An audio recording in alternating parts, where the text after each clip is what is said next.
दोस्तों, पिछली बार जब हम लोगों ने मैक्स वेबर से संबंधित चिंतन की शुरुआत की थी, तब ये बताने का प्रयास किया था कि वेबर की दृष्टि में समाजशास्त्र क्या है और सामाजिक क्रिया क्या है।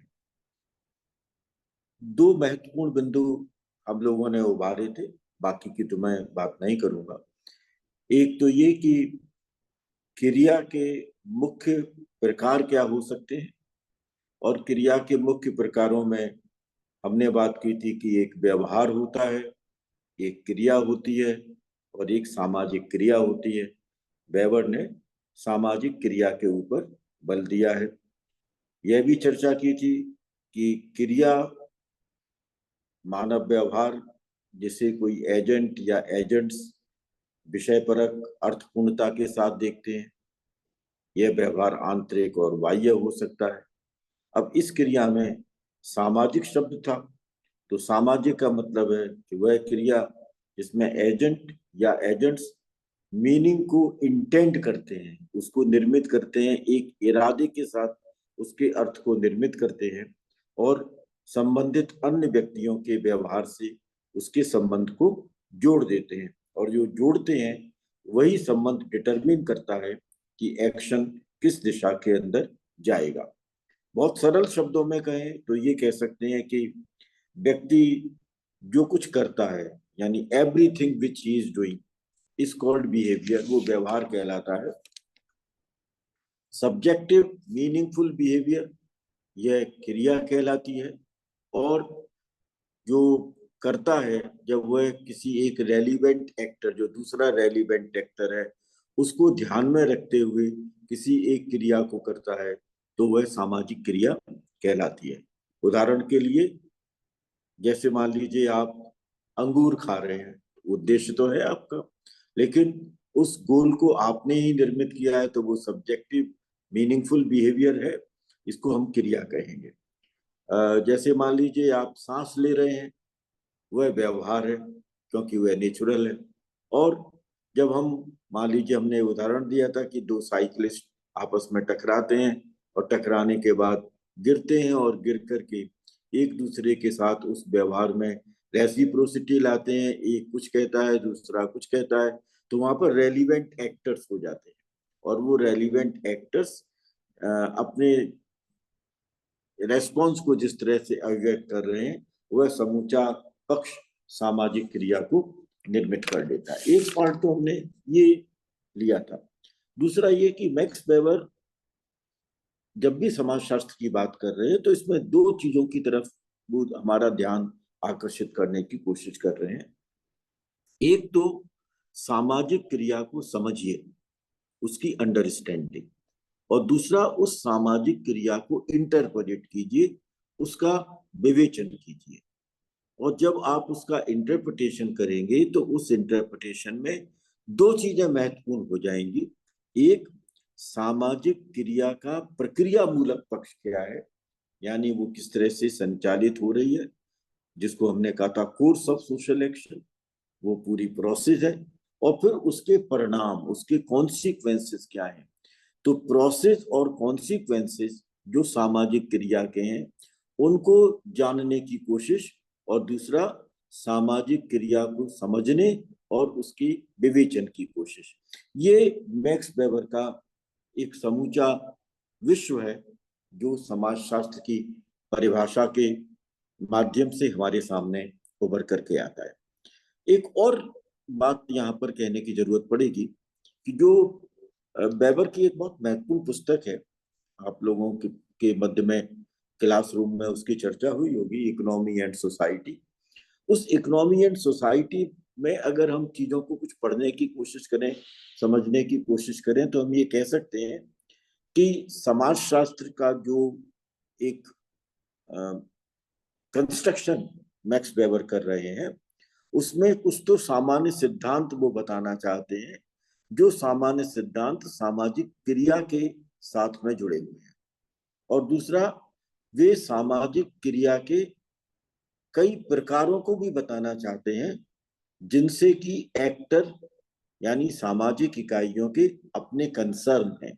तो सामाजिक इकाई जिन महत्वपूर्ण प्रकारों की सामाजिक क्रिया से अपना कंसर्न रखती हैं, उसको जानने की कोशिश, और सामाजिक क्रिया के कौन से सामान्य सिद्धांतों की रचना की जा सकती है उसको परखने की कोशिश।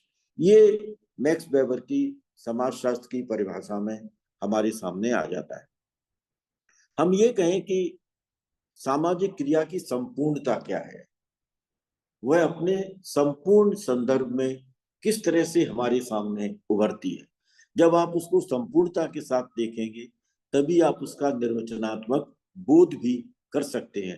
तो निर्वचनात्मक बोध के लिए सामाजिक क्रिया की संपूर्णता को, जिसको हमने कहा था प्रक्रियाएं, उन संपूर्णताओं को समझने की कोशिश करनी चाहिए। और जब आप उस संपूर्णता को समझेंगे तभी आप उसके कारणों की तलाश कर सकते हैं, तभी आप उसके परिणामों की तलाश कर सकते हैं। तो जिस कॉजैलिटी की बात मैक्स वेबर कर रहे थे, उस कॉजैलिटी को आइडेंटिफाई करने के लिए एक इंटरप्रेटिव अंडरस्टैंडिंग होनी चाहिए, जिसमें कि सामाजिक क्रिया की संपूर्णता सम्मिलित है। अगर आप उसको पार्ट्स में लेंगे तो आप सामाजिक क्रिया को नहीं समझ पाएंगे। एंथनी गिडिंस ने भी इन सारी पक्षों पर काफी कुछ महत्वपूर्ण तरीके से प्रभाव डाला है। उन्होंने भी एक संकेत दिया है कि जो बिहेवियर है हमारा, वह अनथिंकिंग हो सकता है।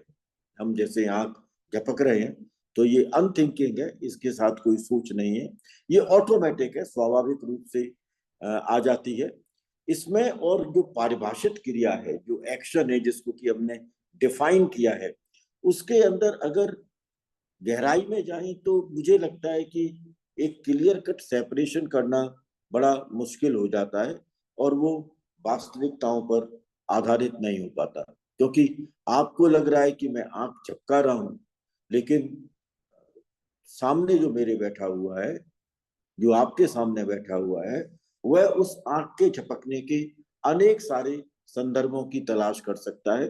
तो इस तरीके से अगर हम देखें तो एक क्लियर कट सेपरेशन अगर करने की कोशिश की जाए तो एब्स्ट्रैक्शन में तो वो पॉसिबल हो सकता है, लेकिन रियलिटी में अनेक बार उसमें हमारे सामने परेशानियां आ सकती हैं। और इसलिए हम ये कह सकते हैं कि जो हमारी अधिकांश क्रियाएं होती हैं वो मीनिंगफुल एक्शन होते हैं।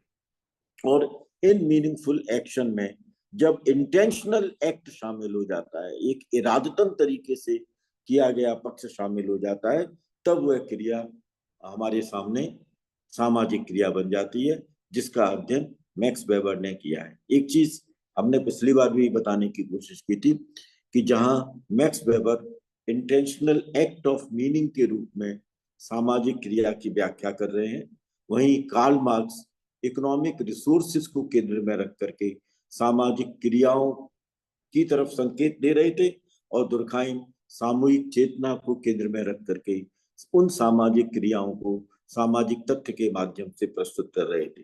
तो ये जो तीनों विचारक हैं, इसमें से दुर्खाइम सामूहिक चेतना के साथ जुड़कर क्रिया की व्याख्या करते हैं, कार्ल मार्क्स आर्थिक रिसोर्सेज के आधार पर सामाजिक क्रिया के विभिन्न प्रकार के वर्गीय पक्षों को बताने की कोशिश करते हैं, और max weber intentional act of meaning, जो अर्थ आप लगा रहे हैं, उस अर्थ के साथ में क्या इंटेंशन है, उसका क्या उद्देश्य है, और उस अर्थपूर्ण उद्देश्य को प्राप्त करने के लिए किस तरह से क्रिया कर रहे हैं, ये मैक्स वेबर के चिंतन के अंदर संपूर्ण रूप से शामिल होता है। हमने ये भी बात की थी कि सभी मीनिंगफुल एक्शन समाजशास्त्र से संबंधित नहीं है।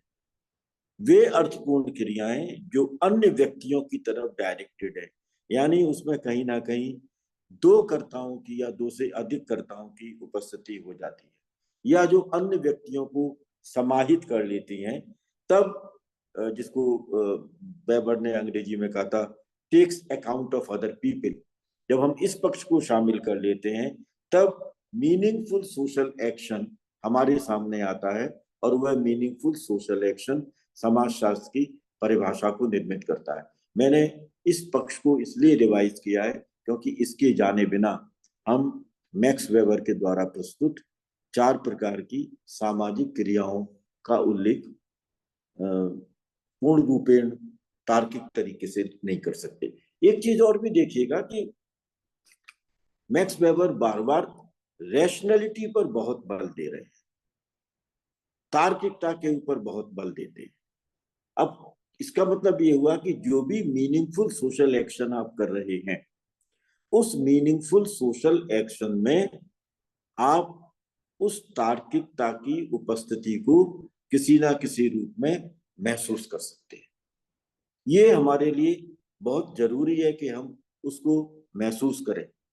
जो 4 प्रकार की सामाजिक क्रियाएं मैक्स वेबर ने बताई हैं, उनका यह पक्ष हमारे लिए बहुत महत्वपूर्ण हो जाता है कि इन 4 प्रकार की सामाजिक क्रियाओं में मीनिंग की डिग्री कैसे वेरी कर रही है। हमने कहा ना मीनिंगफुल सोशल एक्शन, तो वो मीनिंग कैसे वेरी करता है, और अगर मीनिंग की डिग्री वेरी करती है तो तार्किकता भी वेरी करेगी। अब इसका मतलब ये हुआ कि जिसको आप रैशनैलिटी कह रहे हैं, हमने उसके पिछले वक्तव्य के अंदर कुछ एट्रीब्यूट्स बताए थे कि तार्किकता को किस तरीके से प्रस्तुत करने की कोशिश मैक्स वेबर ने की है। वो तार्किकता कैसे वेरी करेगी, तो हम ये कह सकते हैं कि रैशनैलिटी का कोई ना कोई या तो केंद्र होगा या कोई एक बॉर्डर लाइन होगी जहां से कि तार्किकता की शुरुआत होती होगी, और उसके आधार पर तार्किकता के मीनिंग बदलते चले जाएंगे, और उस बदलते हुए मीनिंग के साथ हम तार्किकता की उपस्थिति को महसूस करेंगे, और तब हम बता सकते हैं कि ये सामाजिक क्रिया किस तरह से प्रोसीड कर रही है, इसका अपना तरीका क्या है, और उस तरीके का क्या प्रभाव पड़ रहा है, और उस प्रभाव में कारण और परिणाम, ये दोनों चीजें किस तरह से उभर करके आ रही हैं। एक वैसे उदाहरण ले लें, चारों प्रकार की सामाजिक क्रिया को शुरू करने से पहले हमने कहा कि 2 साइकिलिस्ट, वेबर ने भी ये उदाहरण दिया है, 2 साइकिलिस्ट हैं, वे गिरते हैं, टक्कर होती है, टक्कर होकर के गिर जाते हैं, गिर करके उठ करके चले जाते हैं। अब ये जो उठ करके चले जाते हैं, ये जो सामाजिक क्रिया है, इस सामाजिक क्रिया के अंदर जो जो एक मीनिंग है, जो अन्य व्यक्तियों की तरफ डायरेक्टेड होना चाहिए या अन्य व्यक्तियों को सम्मिलित कर लेता है, वह इसमें नहीं है। और जब इसके अंदर वह नहीं है, तो यह मीनिंगफुल एक्शन तो हो सकता है, लेकिन मीनिंगफुल सोशल एक्शन नहीं है। अब जब वो साइकिलिस्ट आपस में टकराते हैं, टकरा करके गिरते हैं, गिर करके उठते हैं, और उठने के बाद में उनके मध्य में किसी प्रकार का व्यवहार होता है। जैसे मान लीजिए वो एक दूसरे को सॉरी कह रहे हैं, एक दूसरे से हाथ मिला रहे हैं, कह रहे हैं कि अनजाने में हमारे से ऐसा हो गया, ये कोई इंटेंशन नहीं था, पर अचानक कोई दूसरी गाड़ी आ गई और उससे बचने के लिए आपसे मैं टकरा गया। यानी वह सामाजिक क्रिया एक अर्थपूर्ण तरीके से प्रोसीड कर रही है, और उसका प्रभाव क्या है उस क्रिया का, कि उस क्रिया के फलस्वरूप वो दोनों साइकिलिस्ट गिर जाते हैं। गिरने के कारण भी आपके समझ में आ रहे हैं कि क्या हुआ, और गिरने के बाद परिणाम, वो एक दूसरे को सॉरी कह रहे हैं, एक्सक्यूज महसूस कर रहे हैं, एक दूसरे से हाथ मिला रहे हैं, या एक दूसरे के साथ में एग्रेसिव एटीट्यूड के साथ बात कर रहे हैं, या उसमें वायलेंस हो रहा है। ये पूरा का पूरा कोर्स, ये पूरा का पूरा कॉन्सिक्वेंस जिसके अंदर एक्टर्स हैं और क्रिया प्रोसीड करते हुए देखी जा सकती है, इस क्रिया की अंडरस्टैंडिंग पॉसिबल है, इस क्रिया का इंटरप्रिटेशन हो सकता है, क्योंकि इसकी प्रोसेस हमारे सामने है, इसके कॉन्सिक्वेंसेज हमारे सामने है। तो मैक्स वेबर इस तरह की अर्थपूर्ण सामाजिक क्रियाओं को समाजशास्त्र की विषय वस्तु बताते हैं। इस परिप्रेक्ष्य में हम 4 प्रकार की सामाजिक क्रियाओं का उल्लेख करेंगे। ये 4 प्रकार की सामाजिक क्रियाएं, जब आप मैक्स वेबर की मेथोडोलॉजी पढ़ेंगे तो हम ये भी कह सकते हैं कि ये चारों प्रकार अपने आप में आदर्श प्रारूप है, आइडियल टाइप है, और इनको समझने के अपने कौन कौन से पक्ष हो सकते हैं, जिसमें ऑब्जर्वेशनल अंडरस्टैंडिंग का पक्ष भी शामिल हो सकता है, और जिसमें आपका इमोशनल अंडरस्टैंडिंग के पक्ष भी शामिल हो सकते हैं। बहरहाल ये पद्धति शास्त्र के अंदर आएगा जब हम मैक्स वेबर की चर्चा करेंगे। परंपरागत सामाजिक क्रिया, ट्रेडिशनल सोशल एक्शन, भावनात्मक सामाजिक क्रिया, एफेक्चुअल सोशल एक्शन, मूल्यात्मक सामाजिक क्रिया, वर्ल्ड रैशनल सोशल एक्शन और तार्किक औपचारिक सामाजिक क्रिया, ज्वैक रैशनल सोशल एक्शन। ये 4 प्रकार हैं जिनको मैक्स वेबर ने सोशल एक्शन की टाइपोलॉजी के रूप में प्रस्तुत किया है। मैं यहाँ पर एक बात और स्पष्ट कर दूं कि ये चारों प्रकार एब्स्ट्रैक्शन के लेवल से, इसका मतलब ये हुआ कि रियलिटी में इन प्रकारों की उपस्थिति हो सकती है और रियलिटी के अंदर ये चारों प्रकारों का कॉम्बिनेशंस भी हमारे सामने आ सकता है। एक से अधिक के प्रकारों का कॉम्बिनेशन भी हो सकता है और चारों प्रकारों का भी कॉम्बिनेशन हो सकता है। तो हमें इन 4 प्रकार की सामाजिक क्रियाओं को समझने की जरूरत है जो कि हमारे सामने आइडियल टिपिकल फॉर्म्स के रूप में मैक्स वेबर ने प्रस्तुत किए। हालांकि हम पहले कह चुके हैं कि मैक्स वेबर के समूचे अध्ययन में सामाजिक क्रिया के जो बेसिक टाइप्स है, देखिए दोनों चीजों में अलग है। हम अभी 4 जो हमने सामाजिक क्रियाओं की चर्चा की है, ये आइडियल टिपिकल फॉर्म्स है, आइडियल टिपिकल फॉर्म्स। और जो सामाजिक क्रिया के बेसिक टाइप्स हैं, जो मूल प्रकार हैं, उसमें हमने बिहेवियर, एक्शन और सोशल एक्शन इनको शामिल किया है। तो मैं अब इन आइडियल टिपिकल फॉर्म्स की बात करें। परंपरागत सामाजिक क्रिया को अनेक विचारकों का मानना यह है कि यह क्रिया असल में तार्किकता की बॉर्डर लाइन के नजदीक है। तार्किकता की जो सीमा रेखा है उस सीमा रेखा के नजदीक है, यानी पूर्ण रूपेण तार्किकता का समावेश इसके अंदर होता हो जरूरी नहीं है। परंपरागत सामाजिक क्रिया का अभिप्राय उन अर्थपूर्ण सामाजिक क्रियाओं से है जिन सामाजिक क्रियाओं को एजेंट्स या कर्ता और कर्ता के साथ जुड़ी हुई अन्य अनेक इकाइयां अनेक वर्षों से, अनेक दशकों से, एक लंबे ड्यूरेशन से चली आ रही आदतों के आधार पर कर रही है। परंपरा का मतलब ही ये होता है कि जो हमारे सामने कॉन्टिन्यूएंस है, जो सातत्य है, जो निरंतर चला आ रहा है, हम इसके हैबिचुअल हो गए। इन आदतों को हम इसलिए सामाजिक क्रिया के रूप में देखते हैं क्योंकि ये आदत हमसे पहले हमारी पीढ़ियों के बीच में भी किसी ना किसी रूप में चलती चली आ रही है। तो ये परंपरागत सामाजिक क्रिया किसी भी सामाजिक व्यवस्था के अंदर देखी जा सकती है।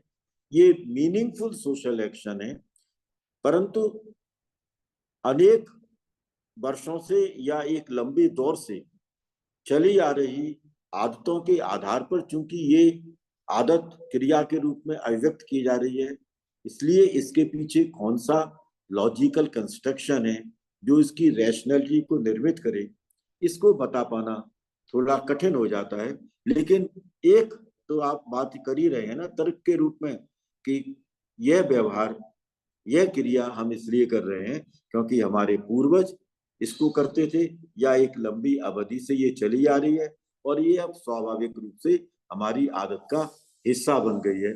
और इसलिए यह परंपरागत सामाजिक क्रिया समाज शास्त्रीय अध्ययन के अंदर एक महत्वपूर्ण प्रकार के रूप में हमारे सामने उभर करके आती है। जब आप Protestant ethics and the spirit of capitalism के बारे में पढ़ेंगे और उसमें क्रिश्चियनिटी के विभाजन को समझने की कोशिश करेंगे, तब परंपराएं किस तरह से महत्वपूर्ण होती हैं, या चाइनीज रिलीजन और इंडियन रिलीजन के बारे में जब आप अध्ययन करेंगे तब आपको पता लगेगा कि किस तरह से ये परंपराएं हमारे अपनी जीवन पद्धति को सुनिश्चित करती हैं, उसके कोर्स को पूरा करती हैं, उसमें कॉन्सिक्वेंसेस की स्थितियों को उत्पन्न करती हैं। परंतु हम ये क्यों कर रहे हैं, इसके पीछे के लॉजिकल कंस्ट्रक्शन हम उतने प्रभावशाली तरीके से नहीं दे सकते जितने प्रभावशाली तरीके से अन्न में दिए जा सकते हैं। ये परंपरागत सामाजिक क्रिया है। दाएं हाथ से खाना चाहिए, you must take food through right hand. अब ये एक ऐसी परंपरा है जो चली आ रही है एक लंबे अरसे से। आप दाएं हाथ से खाते हैं। कई बार आप जब बाएं हाथ से खाने की कोशिश करते हैं या बाएं हाथ से लिखने की कोशिश करते हैं तो सामने वाला एक व्यंग्यात्मक लहजे से भी आपको देख सकता है। और जब आपसे कोई तर्क की बात करता है तो आपको कोई तर्क नहीं लगता, बस ये है कि ये हमको बताया गया, हमारे पूर्वजों ने बताया, हमारे माता पिता ने बताया कि दाएं हाथ से लिखना चाहिए, इसलिए मैं भी दाएं हाथ से लिखता हूँ। इस तरह के जो व्यवहार हैं, जिनके पीछे अर्थ है, जिनके पीछे सामाजिकता है, जिनके पीछे कोई ना कोई प्रोसेस है, जिनके पीछे कोई ना कोई कॉन्सिक्वेंस है, यह परंपरागत क्रिया के रूप में हमारे सामने उभर करके आता है। दूसरा, भावनात्मक सामाजिक क्रिया, एफेक्चुअल सोशल एक्शन। एफेक्चुअल सोशल एक्शन भी तार्किकता की बॉर्डर लाइन पर है। अब प्योर एफेक्चुअल एक्शन भी हो सकता है और एफेक्चुअल एक्शन के कई प्रकार के वेरिएशंस भी हमारे सामने हो सकते हैं। अब प्योर एफेक्चुअल जो एक्शन है वह एक्शन तो एक आइडियल टिपिकल फॉर्म हो जाता है, लेकिन हम जब कई तरह के व्यवहार करते हैं तो उन कई तरह के व्यवहार में हमें एफेक्शन बहुत साफ साफ नजर आता है। तार्किकता वहां पर भी बॉर्डर लाइन पर है। हम ऐसा क्यों कर रहे हैं? क्योंकि मुझे अच्छा लगता है, मेरा इनके साथ में लगाव है, मेरी इनके साथ में घृणा है, इनके साथ मेरी संदेहास्पदता है और इसलिए मैं इस प्रकार का व्यवहार करता हूँ। तो ये जो पक्ष है ये एक एफेक्चुअल एक्शन के रूप में आता है। आपके बहुत सारे शिक्षक होंगे जो क्लास में जब आपको पढ़ाते होंगे तो उनका व्यवहार आपके साथ बड़ा कमिटेड होता है, प्रतिबद्धता मूलक होता है। उसमें आपको कई बार एक अपनत्व का भाव नजर आता है। उसमें आपको लगता है कि वह शिक्षक एक भावनात्मक जुड़ाव आपके जीवन के साथ में जोड़ पाया है और वह उस भावनात्मक जुड़ाव के कारण आप उस शिक्षक से अन्य शिक्षकों की तुलना में कहीं ज्यादा नजदीकी महसूस करते हैं। ऐसा क्यों हो जाता है, किन कारणों से हो जाता है? ये तार्किकता बड़ी बॉर्डर लाइन के फ्रेम के साथ में हमारे सामने आ सकती है। हम इसे एफेक्चुअल सोशल एक्शन की संज्ञा देते हैं, यानी तार्किकता की बॉर्डर लाइन वाला ये पक्ष है। इसके बाद में तीसरी जो सामाजिक क्रिया है वह वर्ल्ड रैशनल सामाजिक क्रिया, मूल्य परक सामाजिक क्रिया है। यह मूल्य परक सामाजिक क्रिया अल्टीमेट वैल्यूज के साथ जुड़ती है, जो ऐसे मूल्य हैं जो अल्टीमेट है, जिनका जो आपको कहेंगे ये फाइनलिटी है, संपूर्णता लिए हुए हैं। उन संपूर्णता के साथ जुड़े हुए जो मूल्य हैं उन मूल्यों के साथ में हमारी अपनी जो सामाजिक क्रिया है वह मूल्यांकनात्मक वर्ल्ड रैशनल सामाजिक क्रिया कहलाती है। और ये वर्ल्ड रैशनल सामाजिक क्रिया तार्किकता के बहुत नजदीक है, बहुत नजदीक है। वर्ल्ड रैशनल सामाजिक क्रिया यानी मूल्यों के आधार पर आप उसकी तार्किकता को तलाश सकते हैं और उसके बारे में चर्चा कर सकते हैं। जो चौथी सामाजिक क्रिया है वह तार्किक औपचारिक, जिसको कि मैक्स वेबर ज्वैक रैशनल सामाजिक क्रिया की संज्ञा देते हैं। यह ज्वैक रैशनल सामाजिक क्रिया पूर्ण रूपेण तार्किक क्रिया है और यह पूर्ण रूपेण तार्किक क्रिया यानी इसमें रैशनैलिटी आपको लगती है, इंस्ट्रूमेंटेलिटी इसके अंदर नजर आती है, एंड्स मीन्स के जो पक्ष हैं वह सारे इसके अंदर नजर आते हैं। किसी एक आईएएस अधिकारी के द्वारा या एक शिक्षक के द्वारा अपना किया गया जो रोल है, जो उनकी अपनी भूमिका है, वह भूमिका जो एक रैशनल एक्शन कहलाती है। जैसे शिक्षक क्लास में आते हैं और क्लास के अंदर पढ़ाते हैं या कोई आईएएस अधिकारी किसी फाइल का अध्ययन करके उसके ऊपर अपने कमेंट्स लिखता है, तो ये जो क्रियाएं हैं ये जो एक रैशनल सामाजिक क्रियाएं हैं। अब इन सब में हम इन चारों के कॉम्बिनेशंस को भी देख सकते हैं। जैसे मान लीजिए कोई शिक्षक है और वह शिक्षक क्लास में आकर के आपको पढ़ा रहा है और अपने उस सिलेबस को पूरा कर रहा है, उस कोर्स कंटेंट को बता रहा है, तो ये तार्किक औपचारिक सामाजिक क्रिया हो गई। वह तार्किक औपचारिक सामाजिक क्रिया के साथ वह शिक्षक इस अल्टीमेट वैल्यूज के साथ पढ़ा रहा है कि मुझे अपने इन विद्यार्थियों को एनलाइटेड सिटीजन बनाना है, मुझे इन सबको विषय के अंदर पारंगत बनाना है, मुझे इनके अंदर शिक्षा से संबंधित उन सभी मूल्यों को समाहित करना है इनके व्यक्तित्व में, जिसके आधार पर यह शिक्षित होकर के समाज में उन भूमिकाओं का निर्वाह कर सकें जिसके लिए या जिस उद्देश्य को पूरा करने के लिए ये इस क्लास में आए हैं। तो ये मूल्य परक सामाजिक क्रिया हो जाती है, वर्ड रैशनल सामाजिक क्रिया हो जाती है। वही शिक्षक जब पूरे कमिटमेंट के साथ में आपके साथ भावनात्मक रूप से सॉरी जुड़ करके जिस व्यवहार को करता है तो वह भावनात्मक क्रिया हो जाती है। और इस पीरियड में वो आएगा, एक रूटीन के रूप में आएगा, आकर के वह आपकी अटेंडेंस लेगा। अटेंडेंस लेने के बाद में एक पूरी जो अपना उसका जो पैटर्न है, उस पैटर्न के बाद में वह क्लास के अंदर लेक्चर की शुरुआत करेगा। तो ये वो पक्ष हो जाता है जिसको कि हम परंपरागतता के साथ जोड़ देते हैं। तो इस तरह के जो व्यवहार हैं, इस तरह की जो क्रियाएं हैं, आपने देखा होगा इन क्रियाओं को हम परंपरागत, भावनात्मक, मूल्यपरक यानी वर्ड रैशनल और ज्वैक रैशनल, इन चारों के कॉम्बिनेशन के साथ देख सकते हैं। और इसलिए मैक्स वेबर का जो मेथोडोलॉजिकल डायमेंशन है कि किस तरह से हम इन क्रियाओं का विश्लेषण करें, इन क्रियाओं की टाइपोलॉजी को कैसे समझें और इनको एक दूसरे से कैसे अलग करें, उस मेथोडोलॉजिकल अंडरस्टैंडिंग को जब आप समझ लेंगे तब आपको लगेगा कि किस तरह से आइडियल टाइप और वर्स्ट है हमारे लिए बहुत महत्वपूर्ण हो जाता है सामाजिक व्यवहार, सामाजिक दुर्घटनाओं के अध्ययन के लिए, जो मुख्य रूप से मैक्स वेबर का पद्धति शास्त्र है। इस पद्धति शास्त्र के पक्षों की और सामाजिक क्रिया से जुड़े हुए अन्य अनेक पहलुओं की चर्चा हम अगले लेक्चर में करेंगे। धन्यवाद।